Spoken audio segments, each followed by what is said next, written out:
Dhaka bank পিএলসির সামাজিক দায়বদ্ধতার অংশ হিসেবে সিরাজগঞ্জের বেলকুচিতে প্রান্তিক কৃষকদের মাঝে আধুনিক কৃষি যন্ত্র বিতরণ করা হয়েছে। শনিবার 22 ফেব্রুয়ারি বেলকুচি উপজেলা নির্বাহী অফিসার আফিয়া সুলতানা কেয়ার সভাপতিত্বে আয়োজিত এই অনুষ্ঠানে প্রধান অতিথি ছিলেন ঢাকা ব্যাংকের চেয়ারম্যান আব্দুল হাই সরকার।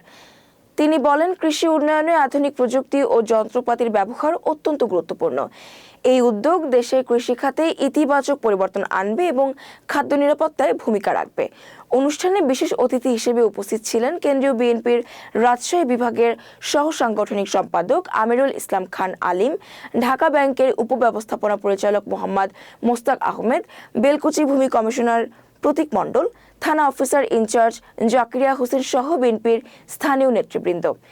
এ সময় কৃষকদের মাঝে 2টি ট্রাক্টর, 2টি হারভেস্টার, 30টি পাওয়ার ট্রিলার ও 30টি ডিজেল ইঞ্জিন বিতরণ করা হয়। কৃষকরা এই সহায়তাকে ইতিবাচকভাবে গ্রহণ করে সময়, শ্রম ও উৎপাদন বৃদ্ধির আশাবাদ ব্যক্ত করেন এবং ঢাকা ব্যাংকের প্রতি কৃতজ্ঞতা প্রকাশ করেন।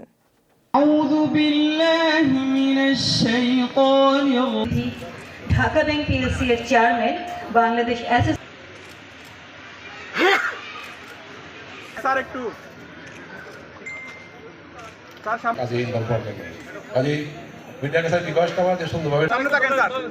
সামনে থাকেন স্যার একটু ভাই মোবাইলটা একটু নামান না।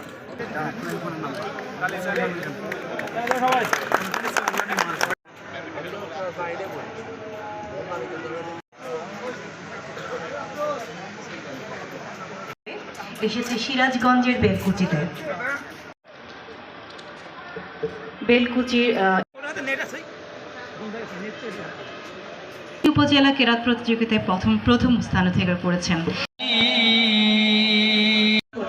আমাদের আজকের এই আনুষ্ঠানিকতা, আমাদের আজকে প্রতীক মণ্ডল স্যারকে অনুরোধ জানাচ্ছি মঞ্চে এসে আজকের এই অনুষ্ঠানের সম্মানিত অতিথিবৃন্দ আমার সামনে সমাবেত। এখানে আমাদের কৃষকদের সমন্বয় আমাদের বেশ যে এই সমস্ত জিনিসটা কিন্তু খুব জিনিস, ডেলিকেট জিনিস, এগুলো ব্যবহার ঠিক মতো করতে হবে।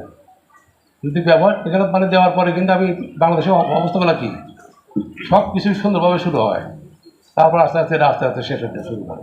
দেখা যাবে যে আজকে এটা নষ্ট, কালকে পিলারটা বলে, আরটা কী বলে ওই ট্র্যাক্টর নষ্ট, ওটা আর মেনটেন না করার ফলে ওটা পড়ে থাকে, তখন ওটা একটু কী হয়ে যায়, কী বলা যায়, এটা হয়ে যায় একটা মানে